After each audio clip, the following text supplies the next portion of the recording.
Welcome to experience the Vekukti basketball stand.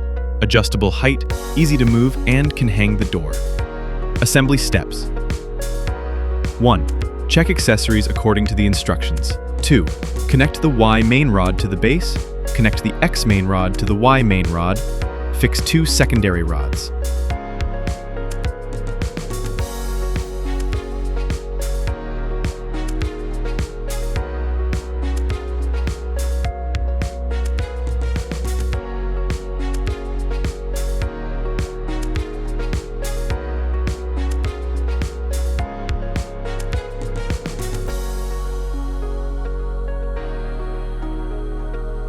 Three, insert the pole into the groove, noting that considerable force is required to press it down. Then use the clamp to secure the net to the ring.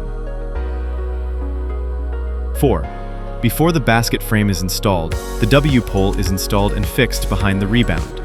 The rebound is inserted and fixed on the X pole.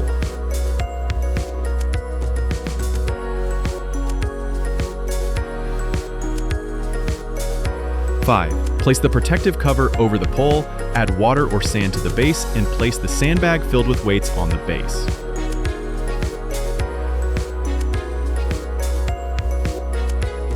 6. If you want to hang the backboard on the door, you need to install parts numbered 17 and 18 on the backboard.